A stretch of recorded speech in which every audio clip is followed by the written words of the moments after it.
All right. We will go ahead and get started. This is Travis Adams. I'm a director here at Huawni. Thank you all for joining us.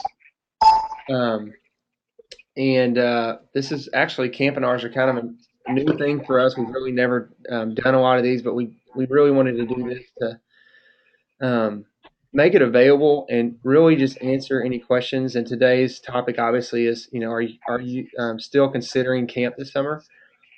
Um, So hopefully I will be able to provide a little bit of information um, that might be helpful to you parents, moms, and dads. And also at the end of our call, we have some moms that have been generous with their time that are going to answer questions. So if you're on the phone or if you're on the computer, um, I think you should be able to unmute your mic um, or your telephone and ask a question. If you're online, you can actually type it out as well, and I'll repeat it, and we can just ask some questions to our camp moms. Um, so let's get going. So the first thing is welcome. Camp's only 33 days away, and I am 33 today, believe it or not. Uh, and I just took a couple pictures here for those of you who are online that can see. One picture is of all the directors on opening day, and we're really excited. And that's kind of how I feel today. I mean, we are so close to camp, and things are just moving quick here. And we're talking to families and talking to kids and hearing from kids that are coming back. And so that's exciting. I also have a picture of my wife, Mandy, and I pitching horseshoes at camp last summer. We got married 6 months ago. And so um, that's kind of an exciting thing going on with me and kind of a new chapter in my life. There's another picture of me diving headfirst, belly flop into the mud pit of tug of war. So be sure and see that one if you're on the telephone. You can I'm going to record this and you can see that picture. And then lastly is just one of our traditions at camp that I love and that I'm looking forward to is just sing songs. And there's a picture of us, my brother Austin and some kids playing, having a sing song in the dining hall one night when it was raining a few years ago. So anyways, thank y'all for being here, and we're excited. So I'm going to talk a few things about a few questions today. Kind of answer a couple questions. One is kind of why camp? Why is it important? Why Camp Huawni in particular? I'm also going to share with you guys some really cool information that I just recently, some data that we just recently received back from our camp families about kind of the question of like, is camp really worth the investment? I mean, camp is expensive. It's an investment almost just like camp, like private school tuition. So, like, is it really worth the investment? So, we're going to talk about that. I'm going to share some results we got back from our families, um, and um, and then I'm going to talk about just making camp affordable, especially for you families that just found out about camp and you're like, man, I wish I'd have known about camp. I could have, started, making that investment back last year. And so there is actually a way for you guys to. We're trying to make that affordable for first year families that just found out about Hawaii. And then lastly, we're going to ask some questions to our camp moms. Um, we've got Christy and TK and Sarah on the call today. And feel free to ask them any question that you want. And we'll be done. So I don't think it should take more than probably 25, 30 minutes. So let's dive in. First question. Why camp? Uh, I am going to play about a 9-minute video real quick. For those of you on the phone, you should be able to hear this. If you can't hear it, just let me know. Um, and this is going to kind of start our discussion of like why camp is important. Now, a good friend of mine, Steve Baskin, is a big champion of camp, and so let me start off with this video here.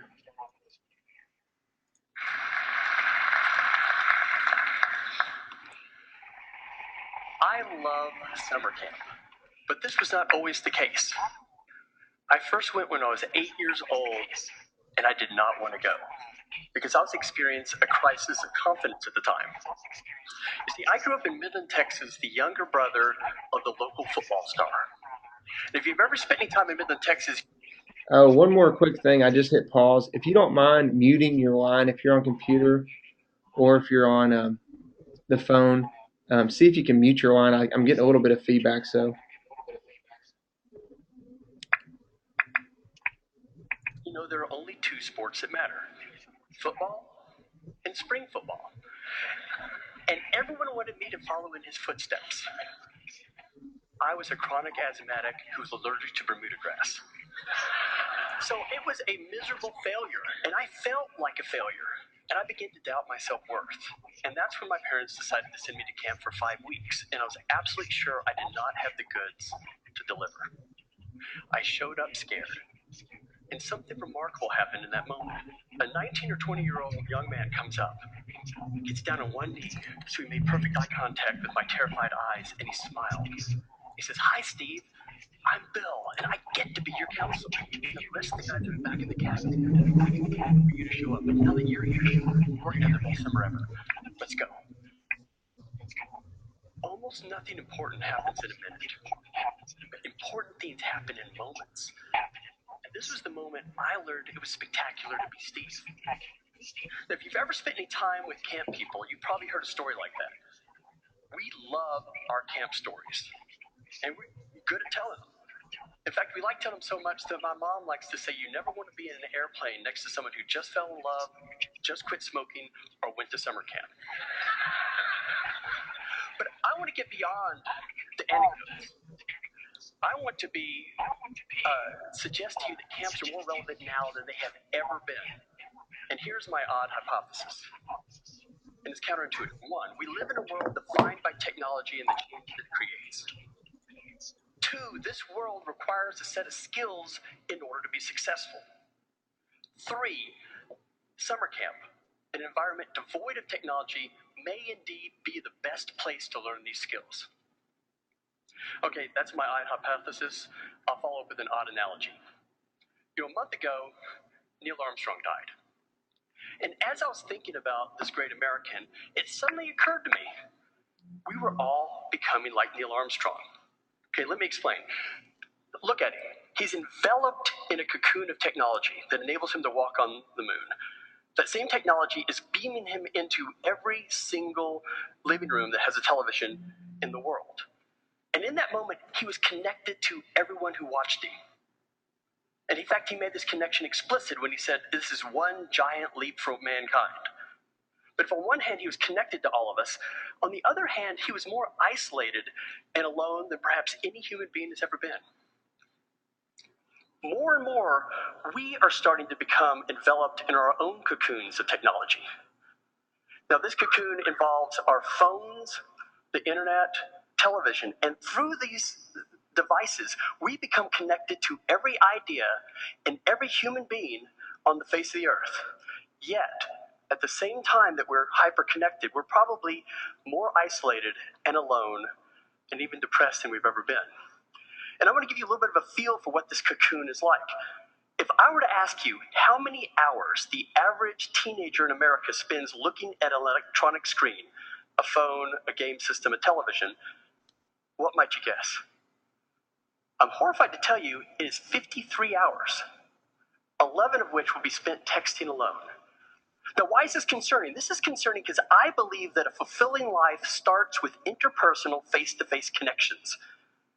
And these interpersonal face-to-face connections require a series of face-to-face skills. Empathy, the ability to read other people, body language, intonation. And these skills, like all skills, require practice. You need to be able to practice to get these skills good. Now, before you discount me as a technophobic romantic, let me assure you, I love technology. A vast amount of my money has gone to the Apple Corporation. If you don't believe me, you can ask my lovely bride. But I'm here not just to tell you that these relationships, these interpersonal connections, are critical for our marriages, our friendships. They are also critical in the workplace, and I can prove it to you. The Partnership for 21st Century Skills, and actually a talk later will bring up some of the points from the Partnership for 21st Century Skills, was started by some of the most impressive employers in our nation. Small, large, for-profit, not-for-profit. They include Apple, Marriott, Intel, even the Corporation for Public Broadcasting and Sesame Street. Yes, they managed to unify Stephen Jobs and Elmo.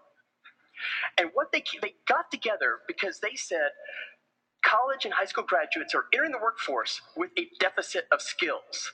They do not have the skills necessary to be successful in a world defined by flux and change. They wanted to understand what are the skills that are important and how can we address them. So before I actually tell you what the key skills are, I will tell you that this study was so influential that Singapore, throughout the educational system, made them the #1 in the world and redesigned it around this study. So what are the skills that are important? They are a love letter to summer camps.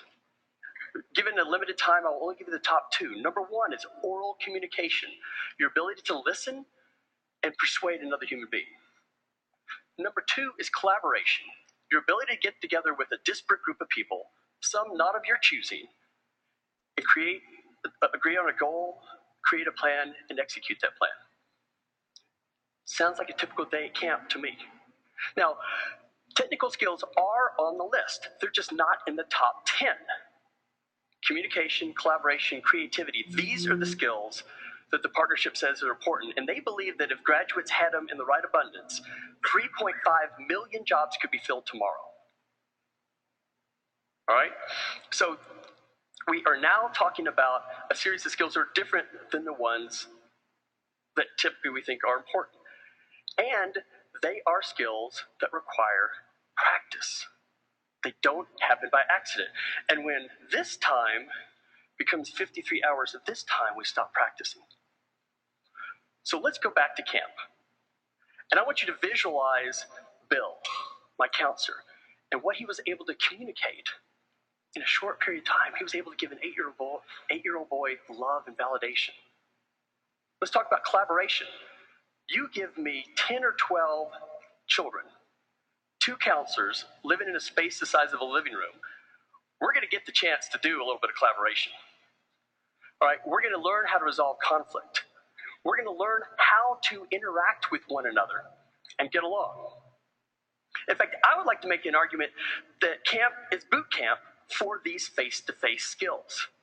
16 hours a day, this is what we do. We unplug, and we're together with other human beings, nonstop. Now, I want you to contrast that with a story that a former counselor of mine told. He is now working at Indiana University, and he was resolving a conflict between 2 roommates and their deteriorating relationship. Now, they were furious at each other, and they were airing all their grievances on Facebook. Now, I want you to visualize this for a second. These young men were sitting in a room together. I picture it dark, illuminated only by the gray of their screens, typing furiously about each other, and never once turning around and talking. I actually thought this was sad and funny at first until he said, this is actually more the rule than the exception. I can tell you, though, I bet neither one of them were summer campers. I'm not going to get up here and say that camp's the only place that you can learn these critical interpersonal skills. In fact, I will not even say with 100% certainty that it is the best.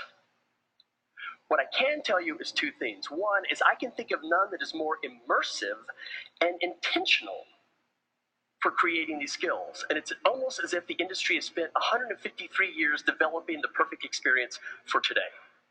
Second thing I'll tell you, it is the only place I know of that you can get elementary school kids and teenagers to put down their phones, log off the computer, turn off the game system, and thank you for it. In cramped spaces, probably without air conditioning. Yet they love it. Why? Because this is what genuine connection feels like. This is what real friendship feels like.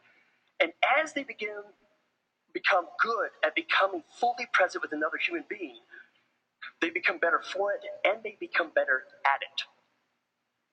Now, when they go home, they'll log on to Facebook, they'll pick up their phones. But they do so knowing they have a power their friends do not have. At the the end of last summer, I had a camper of mine. She was a junior in high school, and she wrote me a 2-page handwritten letter. And it started wonderfully. Dear Steve, sir, happy No Text Tuesday. And then she wrote about the leadership skills and social acumen she developed at camp. She talked about the fact that she understood that camp had not taken technology away from her. It had given her the ability to turn it off and turn her personality on. And she was better for it. So all that, and nature as well, it seems to me a summer well spent. Thank you very much.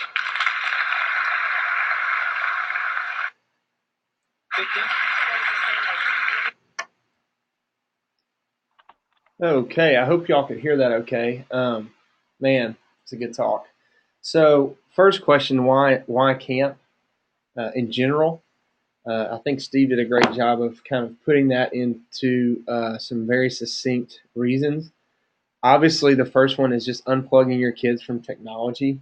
Um, there was the Nielsen research study that I looked at recently said that teenage girls send and receive, I think it's like an average of 4,000 texts per month. Um, it's kind of blew my mind. Of course, Steve showed the stat of 58 hours per week in front of a screen. Obviously, camp is a great place to unplug.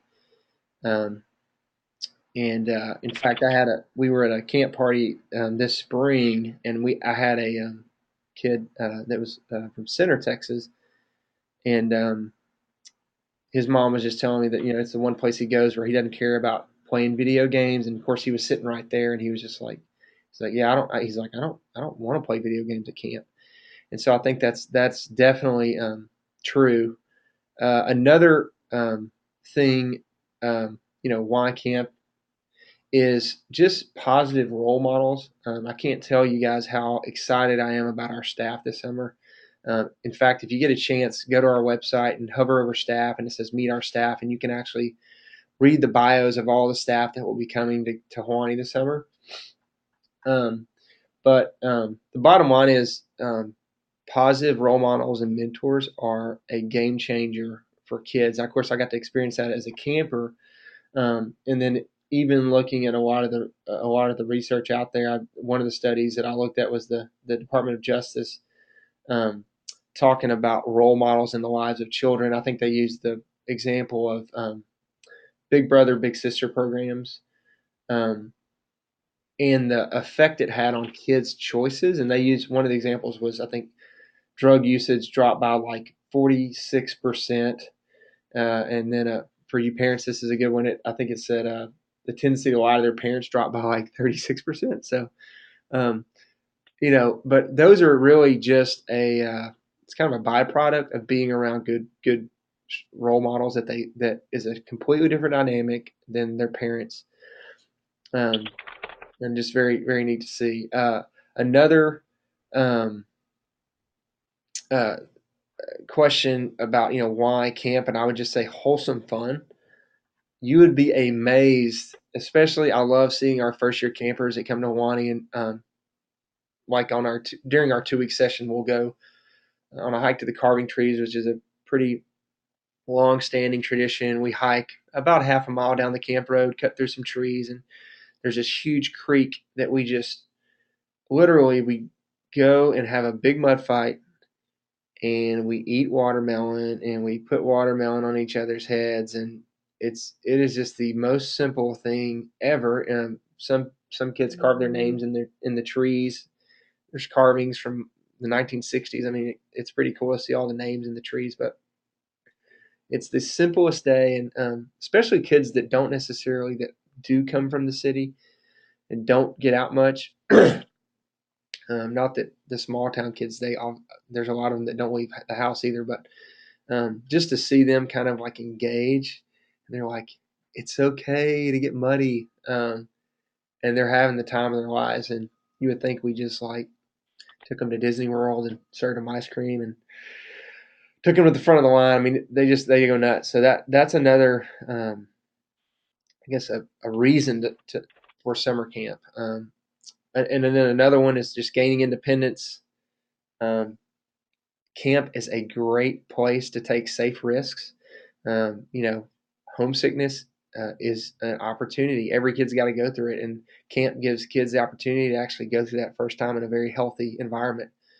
Um, Another one is experience nature. Man, um, being outside in the woods with your friends and there's not any noise. Um, I know for me, it's a very refreshing time, and it's a time that you can recharge. You feel close to God. And you get rid of the noise, and so that's a benefit to camp.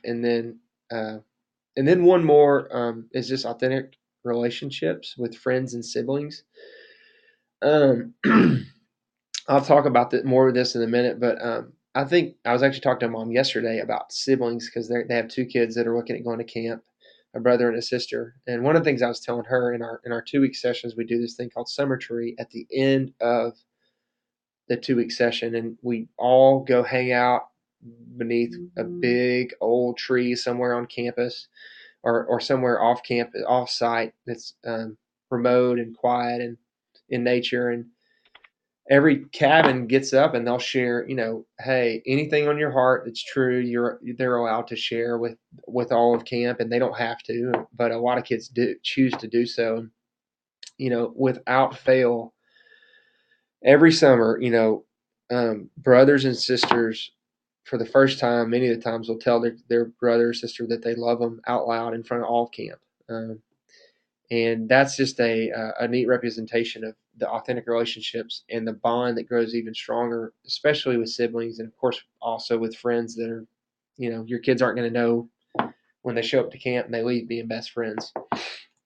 Um, Second big question is, why Camp Huawni in particular? And I'll be the first to say there are a lot of great camps, and especially in Texas and the South, on the East Coast, and then even in California, there's a lot of great camps. And the only advice, the main advice I would give a parent, I would give you, or really a question, really is, what is my child's number one need right now? And I think if you can answer that question, you're going to make the right decision on camp. And so with Camp You Want in particular, I would say that a couple of the things that make us unique and the things that we do, I would say, well, um, are fun and relationships. In fun, when I say fun, one of our core beliefs is, simple fun is the most fun. So you don't necessarily have to have, a jet ski or the longest zip line in Texas or whatever to have fun and to have just meaningful, wholesome fun. Kind of like the hike to the carving trees, like I mentioned earlier. But we really like to keep things simple. Um, and the second thing is relationships. And we say at camp, another core belief is, life is meaningful relationships. And so, that's the reason that we try to have as many counselors as possible, because we know that given the kids, all they really want is time, right? So we know that if we have, if we have a counselor for every 3 kids, we will have more time to give to the kids, which gives more capacity for a relationship to happen. So I would just say that those are two things, and things that can come out of meaningful relationships with counselors and or their friends is going to be independence. It's going to be obviously lifelong friendships. It's going to be you know being more confident in who they are, building up their self esteem, being encouraged, and that's all kind of an outflow of those relationships. Another thing, that I would say makes Camp Yuana unique is that we're just like a big family. I mentioned the camper to counselor ratio of 3 to 1, but our camp, we only hold, and this would be if we had the perfect amount of boy campers and the perfect amount of girl campers, the most kids that we can hold is right at 150. Usually, it'll be about one at the most 130 to 135 kids. And the cool thing about that is it really just allows us to, for all of the count, there's 45 or so counselors, 45 to 50. So they're, it allows all of our counselors to really know every child by name. That's something we do kind of behind the scenes. And counselors on the first day, when they're at activities, they're pulling out their cabin lists and they're making sure they're learning the kids' names, all of them. So it allows us to do that. It's not too many kids that we can't at least get to know them by first name and call them by name. And then secondly, allows all the kids to know all the counselors. And so that is, um, when we do night activities at night, the whole camp goes because we're small enough where we can actually go do that. We can all go fishing. We can all go to skit night. We can all go to cookout or capture the flag or whatever. And then the last thing with Huawni in particular is, our one promise is that, we will love your child unconditionally. Our mission is love the kids. We do take that seriously. It's something I would encourage you on opening day, when you show up and counselor's going crazy, maybe just ask a counselor, say, hey, what is y'all's mission? What do y'all do here? And see what they say. And if they don't say LTK or love the kids, then come tell me, because they should know that. But they really do take it seriously. I mean, some of these counselors are the most selfless, um, you know, leaders that I know that are, college age kids. And so, that's really our promise to you guys, y'all, moms and dads as parents. Um, okay, next is what's the real value of camp? Honestly, this is a question I know that has been a question a long time for parents, and finally this year we were like, heck, let's find out. What do our parents think? And so I um, uh, I sent out a survey to current and former Camp Huawni parents and said, okay, what's the value? Okay, and just to give y'all, an idea, and this is 2 weeks at Camp Huawni is right at $2,400. And so what we did is we said, okay, here are some similar experiences that you may have experienced or maybe thinking about experiencing as a family. Of course, we did our research to show an average price for each one of those experiences, and had them compare camp versus these other things that they would also pay, cash for. And it was really interesting, and I'll show you. But kind of the main point of the whole thing is Huawni families, on average, valued their 2 weeks at a little over $6,000, which is over $4,000 more than they paid. That was of a sample size of almost 60 families, which is, if you know anything about statistics, that's like a significant amount of data to actually draw somewhat of a conclusion. So over $4,000 more dollars than what they were paying. And so just to give you a sense, this is kind of the breakdown. For those of you who are on computer, you can hopefully see my screen. But the perceived value, so we had them compare it to a weekend at a local resort, Disney World vacation, 1 year of K through 12 private school tuition, a new car, 4 years tuition in a state college, 4 years tuition in a private college, and then $250,000 or more. And so we said, okay, what does 2 weeks of camp compare to? And you can see the largest group said it compares to a Disney World family vacation, which in the survey, I believe it was for a family of five. So that's about $4,400. So almost half of the people said their $2,000 spent is worth $4,000 spent. The second biggest percentage was 4 years tuition at a state college, which is obviously a lot of money. And then, of course, we had them compare it to their total camp experience. What's your kid going to camp all these years really worth? And the largest group said that it was worth at least $250,000 or more. The second largest group said that it was worth 4 years of tuition in a private college, which is a lot of money. The average price tag based upon research is about $173,000. So we were blown away by that data to think that, coming to Camp Huawni in particular was really that valuable.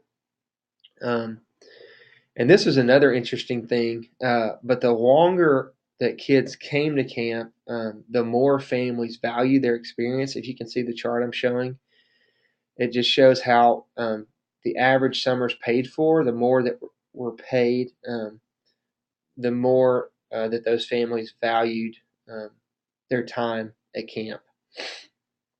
Uh, so that was cool. All right, it is. We're about 30 minutes in. I'm gonna wrap. I'm gonna get closer to wrapping up here. The last subject that I just want to share a little bit about is, how do I make camp affordable? Some of you parents that are listening in or maybe watching this recording later are asking this question. I've actually talked to several moms in the last 2 weeks that said, "Hey, we love Huawni. We want to sign up, but we just found out about it, and I don't think I can, delve out, $4,000 or $5,000 for my two kids to come to camp. And so one of the things that we started last year for our new families, first year families who just found out about Hawaii, is something that we call Easy Pay. It's really simple. It just basically allows you to spread out your tuition payments evenly over the summer. So basically, once you enroll online, we'll call you, we'll follow up, and you say, "Hey, I want to do Easy Pay," and we'll just break those payments up over May, June, July, August. Um, If we need to go to September, that's fine. But basically, it allows you to break it up over 4 or 5 payments. You can do less if you want to. You can do two payments or 3 payments. But that's something we just want y'all to know, that you definitely have an option to pay for camp. And then the last payment's due September 15th. The other really cool thing is, let's say that you come to camp this summer and your kids love it, which most kids do, and they want to come back longer. But if that's the case, all families have the option on closing day at the end of camp to sign up for what we've been calling priority enrollment. We're actually going to kind of change or update the name to returning camper discount, because that's really what it is. So at the end of the summer, you can re-up for camp next year. It guarantees you a bunk in that session. It also guarantees you a uh, a a session of your choice, and you get the largest discount. Um, so that's kind of how that works. And then lastly, we have some moms actually on this call that are. We have Christy Mayfield from Fort Worth, TK from Houston, and Sarah from Marshall. And moms and dads, if you have any questions, feel free to type them in. If we don't get any questions, I may just ask a couple of questions that I know that we get a lot, that might be helpful to some parents, even for those who may end up watching this recording. So does anybody at this time have any questions that y'all want to ask Christy or TK or Sarah, that maybe you maybe even come up during this discussion? Okay, no questions so far. All right, let me start off, and please feel free to interrupt if y'all have any questions. Um, okay, let's see. One question, Christy, and I'm not sure if TK is still on, but that I know that I get a lot is, my child's 7 years old or 8 years old. It's their first year at camp. Should I send them 2 weeks or not? TK is still on. Okay, I'll TK. answer that. Okay. It's because I actually, my boys, I have twin boys that are 7.5 right now, and I debated on whether to send them last year or not. Mm-hmm. And I really wanted them to go for 2 weeks, because just from having been at camp and having been a counselor there and Right. knowing people that go there, I know what a incredible experience the 2 week sessions are. Not that I didn't want them to go to the 1 week, but then my husband and I decided they weren't really showering on their own yet, so we just decided to wait for a year. So they're going this summer, and I really think it just depends on, you as a parent know your child best, and if they're mature enough to be away from you for a week or 2 weeks. But my boys are going for 2 weeks this summer, and they'll be almost 8, and they are fired up.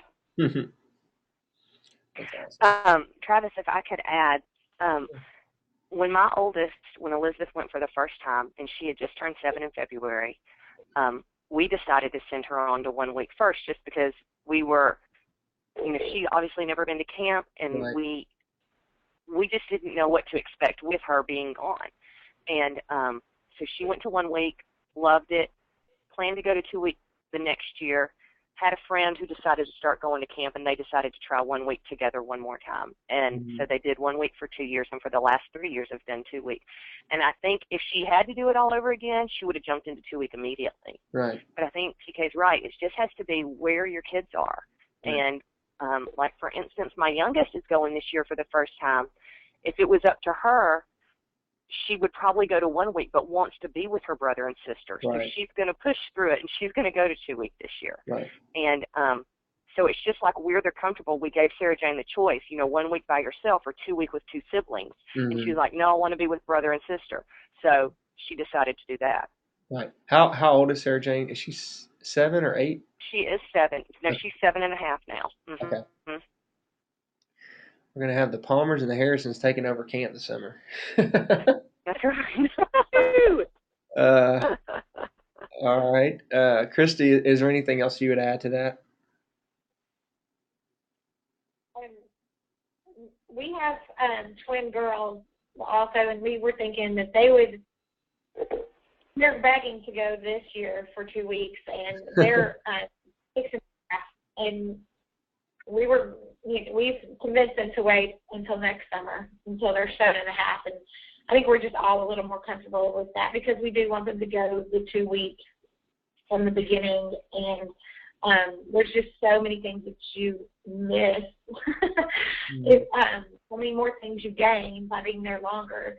And so we want them to do the 2 weeks. And so we're going to wait until next summer for them to go when they're 7 and a half. But we also had thought about their younger brother, who's just 18 months younger.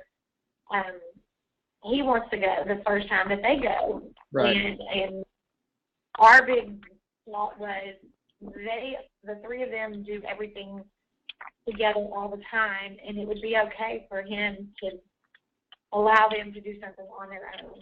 Right. For them to do something without him, and then the next year when he begins, they'll obviously be there, but they'll also finish before he finishes. Right. So he'll have time there on one end alone, and they'll have time there on one end alone, and I think that's important also.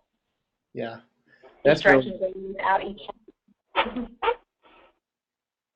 Yeah, that's really good, Christy. And I think the other question I feel like you guys answered, or y'all answered in that question was, how is my child old enough? And I think you're right. From my experience and from what moms and dads have said, it really is dependent on the child. And certainly, I think by the time they get 8 or 9, most kids would be ready to go, or it would be a good opportunity for them. But whether you send them at 6, 7, 8, or 9 is really just dependent upon the child maturity level. Because once they get to camp, especially the youngest kids, they're gonna have we're gonna have 10 boy campers in with 5 guy. I mean, they're gonna have almost a counselor to themselves, so they get a lot of attention, a lot of help. Because showers and things are a little bit more difficult, brushing your teeth. They're going to have 4 or 5 counselors in their cabin helping them out. Another question I get a lot, and that y'all might can answer, is just, and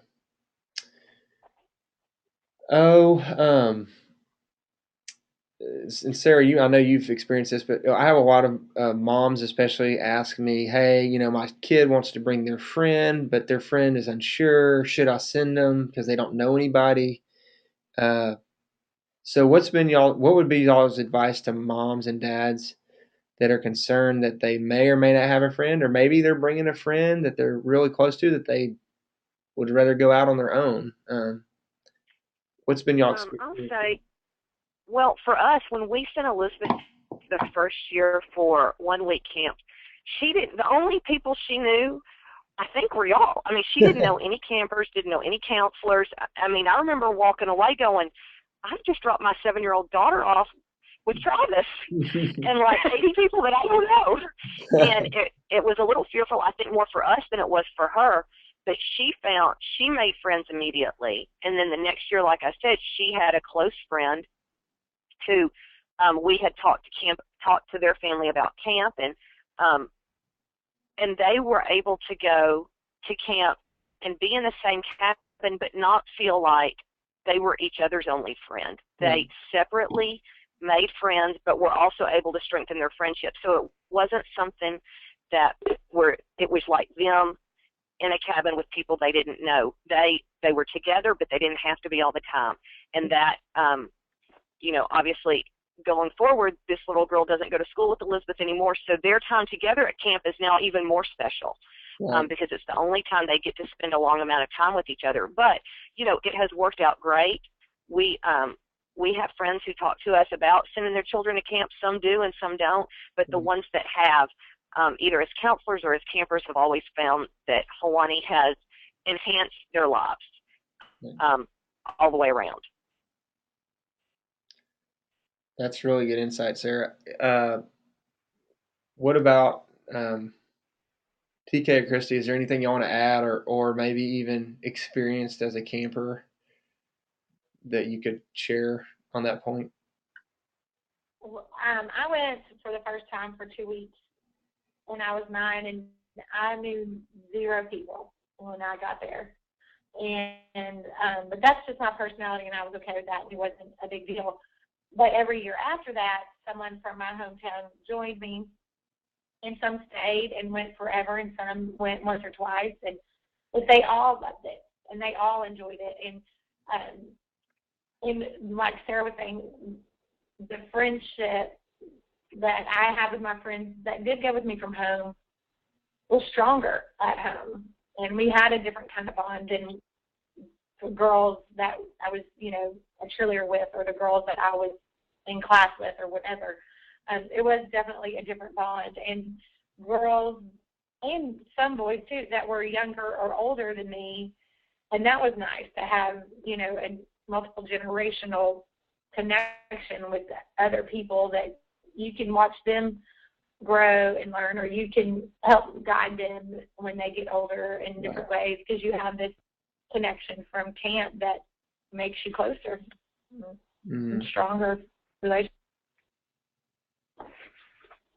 Thanks for sharing that.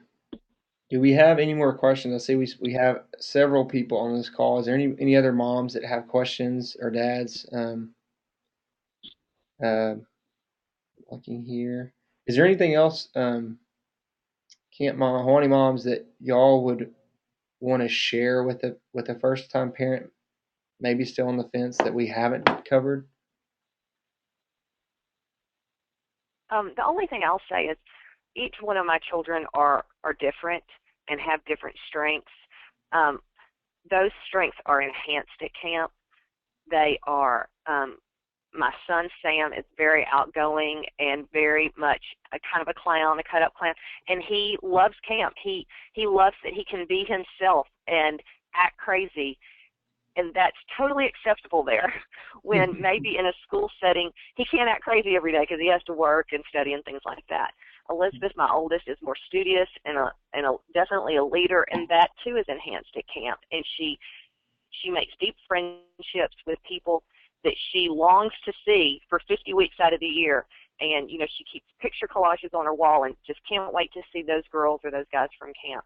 And my youngest, who's probably my more reserved, she wants to go, but this is going to be, like Travis said, her chance to step out and probably face a little bit of that wanting to be with mom and dad all the time. And she's excited, but I know she has some trepidation, but it'll be great because she'll be with her brother and sister, and I know she'll have people there looking after her every day and bringing out her best also. Right. That's good. This is TK, and I'm so interested to hear when my boys come home, just their experience, because I know they will have a different experience just because of the time gap between when I was there, which I think was 100 years ago, and then that because they are boys, I know they're just going to have a different experience, and so I'm really looking forward to hearing, and because they're twins, it's, and they do, they're on the same sports team and they're separated at school, but still, there's so much because they're twins. So I'm interested to see how they shine differently at camp. I'm really looking forward to seeing that because I know that is one of the strengths of Huawni. I mean, summer camp in general, but Huawni in particular is they really do find that great thing about every kid and just pull it out. So I'm excited about that. Right. Yeah. Thanks, TK. That's good. Well, I'm going to wrap up our time. Thank you all for hanging on with us. I know we went a little bit over here. If you've got more questions, certainly go to our website, campuwani.com for questions.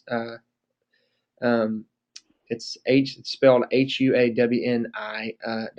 So the easier way is summercamptexas.com. But please, we actually just updated our website last fall, and we really did try to zero in on answering questions that are relevant that you have. And so got some good feedback from that on as far as like answering questions and being thorough. So please go to the website. And then obviously, if you need to enroll, you can call us. Our office number is 817-768-3854. Or you can just shoot an email over to me at travis@campuwani.com. We are definitely in enrollment mode, and it's getting crazy, but it's a lot of fun and getting excited seeing all the kids that will be here this summer. And then just as a final heads up, session 2 is almost completely full. We've never been this full ever. So session 3 is probably not far. Well, it's not far behind. I think we have about 20 spots or so in session 3 still left. Only about 5 to 7 in session 2. So if you want to come 2 weeks, make sure you sign up. And as soon as you enroll through the website, that will guarantee your spot, and then we'll follow up with you as far as payment goes and stuff like that. So thank you all for joining us. We're excited for camp. Thanks for spending your lunch break with us. And if you need anything, let us know. And thank you to TK and Christy and Sarah. Thank you all for hanging in here with us and answering those questions.